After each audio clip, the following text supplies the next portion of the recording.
There's a shadow war that's currently being fought. And though the headlines are usually about the Iranian missiles that are being used to attack Tel Aviv, Israel, or the Iranian made drones being used by Russian hands to attack Kiev, Ukraine, the front of the war I'm referring to is very far away. It's 7,500 miles away, in fact, in South America. And that's precisely where Iran's terror machine is thriving.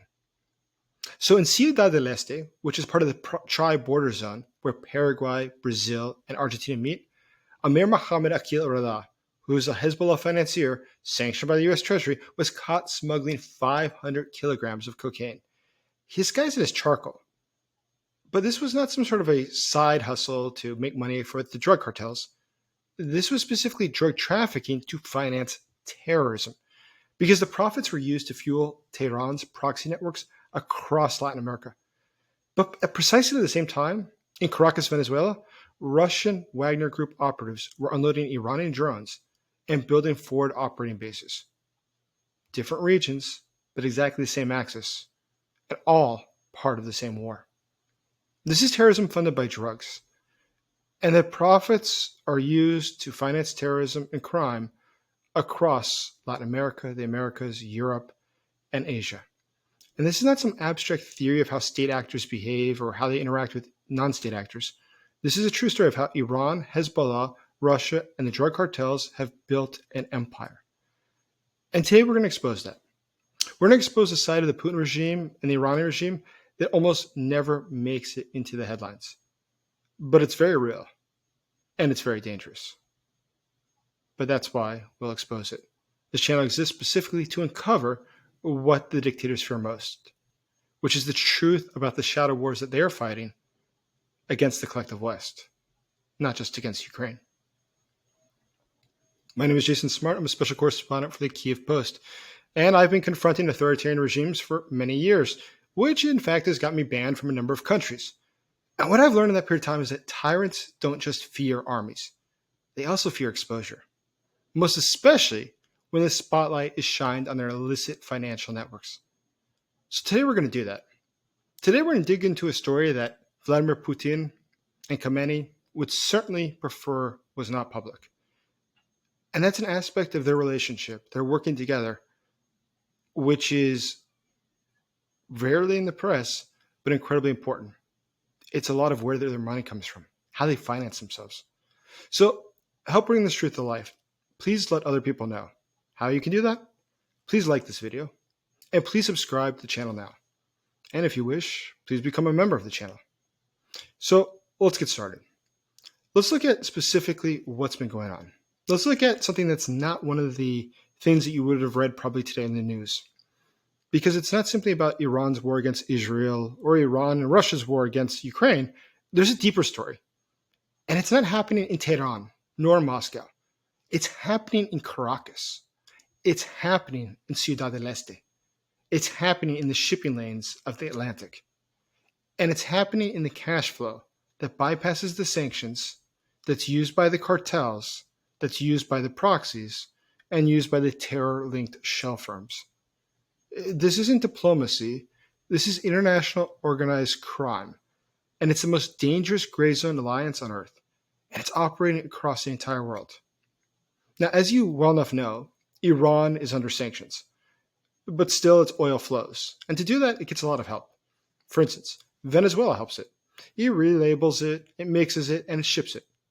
And this smuggled crude, it typically gets its way all around the world to Asian ports. Other times they try to obscure it, go and ship the ship transfer in the Caribbean. And from there, they have to launder the profits. Now, Russia also needs to launder profits. And this is one of the areas they work together. They have shell companies they use in places like Cyprus or through the Caucasus. And there's plenty of bankers, due to the huge profits, that are willing to turn a blind eye. And what we know about it is this, is that the money that is generated from this, it goes to more than just fueling the governments that are involved. It goes to financing Hezbollah. It helps to fund Wagner Group. It empowers regimes such as Nicolas Maduro's that would otherwise be bankrupt. In fact, just this past May 19th, the U.S. State Department reaffirmed a $10 million reward for information that would help disrupt Hezbollah's financial networks in the tri-border area of Paraguay, Brazil, and Argentina. Now, according to the U.S. State Department, Hezbollah generates, just in that region, millions of dollars a year through narco trafficking, money laundering, counterfeit currencies, smuggling of bulk cash, smuggling of cigarettes, smuggling of diamonds, and forged documents. And of course, Hezbollah is not using this money to go build schools or to build hospitals. Hezbollah is using this to buy weapons, to go attack people. The Russians, with their money, well, it helps finance the Wagner Group. Nicolas Maduro, well, it helps keep his regime going, which allows him to export more cocaine. So while Venezuela's economy has collapsed and millions have fled the country in hunger, the U.S. has sent more than $300 million in humanitarian aid between 2019 and 2023. However, during that same period of time, in that region alone, financial operations by people like the Jamal Network moved hundreds of millions through smuggling, shell companies, and cocaine trafficking. In one operation alone, the Jamal Network laundered nearly $200 million annually through Latin America and West Africa. This means that while Washington was sending rice or medicine to go help the people of Venezuela, Hezbollah was moving narcotics and weapons at a scale that simply overwhelms the U.S.'s own involvement in the region. So let's look at that city, which I mentioned already a couple of times, Ciudad del Este. So it's known to be a hub for smuggling, for forgery, and for financing Hezbollah's operations. This is a major hub for Hezbollah financial operations. And in fact, in 2023, the U.S. Treasury Department, it sanctioned another Hezbollah financier. His name was Amir Mohammed Akil Rada. And he's known for another thing. He helped organize the 1994 AMIA bombing of a Jewish community center in Buenos Aires, Argentina, and also for running a charcoal company. But that charcoal exportation company was actually just a cover. It was moving drug money. His network, in fact, used fake invoices, manipulated customs declarations, all to move funds across borders. And at least in one seizure, 500 million kilograms of cocaine was hidden in fruit shipments. Now, his companies operated typically in areas that had large Lebanese or Syrian populations, specifically in places like Paraguay and Brazil. And he's not alone. The region is filled with people like this. In fact, there's the Amin Said Jamal network. Which one is that? I'll tell you. That one is also sanctioned by the U.S. Treasury, and they had a different scheme going. They're moving cocaine from South America to West Africa, and then from there to Europe. And they then washed the proceeds through car dealerships and exchanging it for houses. And they were working directly with Hezbollah. This is not just by coincidence. This is clearly coordination. At the same time, we see the Wagner Group, which was the Kremlin's private military arm, operating within Venezuela, operating to secure the Maduro regime, supporting it, training its soldiers, training its security apparatus. And in Iran, in parallel, they continue to support Russia as it fights its war against Ukraine. And they continue to support terrorism globally. Now, we've known that a lot of the transfers that take place between Tehran and Moscow, before a lot of it going via Syria, delivered more than just weapons. They deliver strategic dependency. These were synchronized pipelines of them all working together in this global order. And let's not forget the Latin American partner here, Nicolas Maduro. Remember, in 2020, the U.S. State Department indicted Maduro. And you know what it's for? It's not because he's a dictator. It's because of narco-terrorism, specifically conspiring with FARC to traffic between 200 and 250 metric tons of cocaine into the United States every year. That's the equivalent of 17,000 shipping containers filled with drugs every single year. Not surprisingly, the Maduro regime is also known for something else, using false documents and laundering billions of dollars using its oil companies, hence why its state oil companies are under this limelight so often. Now, the U.S. has historically been very quiet about this, but the DEA has been more on top of it. Recently, they had Operation Money Project and Cassandra, and it tracked the financial ties of Hezbollah. And what they uncovered was pretty amazing. They found fund companies, diaspora operatives, fake import-export licenses, cocaine pipelines, and the pipelines were global. They went all the way through the Middle East to West Africa, to the United States, to Europe, through Asia. But while the U.S. agents built indictments, Russia was helping to cover it all up. And at the United Nations, Moscow shields Hezbollah diplomatically. And in Africa, It blocks resolutions that would curb Wagner's mercenary expansion. In the Gulf, we see what Russia is currently doing. It tries to pose as a peace broker. All the while, it's importing Iranian drone technologies, and it's helping Iran to move its illegal assets globally. So let's think about what else there is here. What else is happening? In 2023, as you probably recall, 2025, Iran and Russia signed a 20-year strategic cooperation agreement.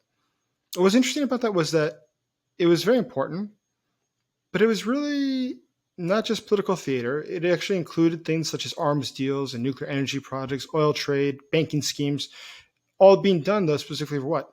To bypass Western sanctions and to expand the influence in the Middle East and in Latin America. And the agreement, though, interestingly, had no mutual defense clause, no security guarantees, no red lines. So it wasn't an alliance. What it really was this. It was a joint business model.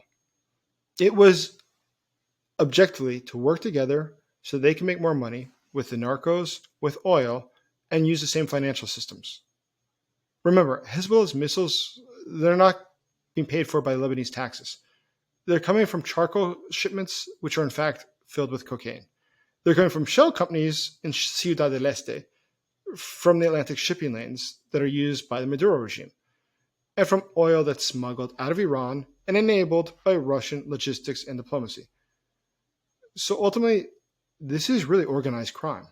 This is truly a mafia empire. And what's fascinating about it is that very few people have heard about it.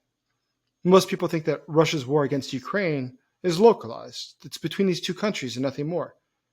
But it's not. There's something global going on.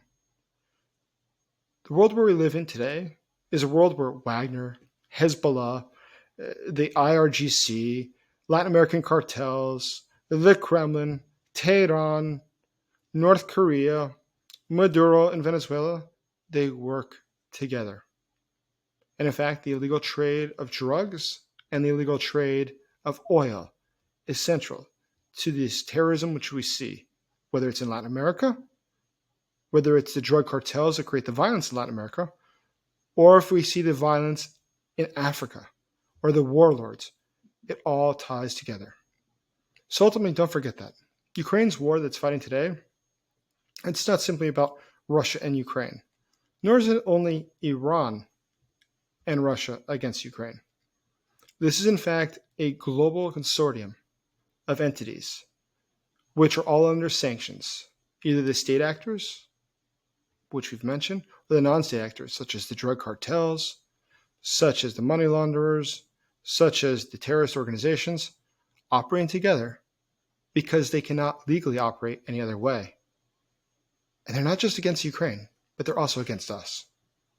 So if we really want to do what's best for our interest, not just because it's good for Ukraine, but because it's good for us, we need to stand up to these enemy regimes, these regimes that are against us. Because if not, we're just going to sleep through, well, they've already begun a war against us. And in their eyes, they do believe they are at war against us. Thank you for listening. Please like this video. Please subscribe to the channel. And thank you, as always, for supporting Ukraine.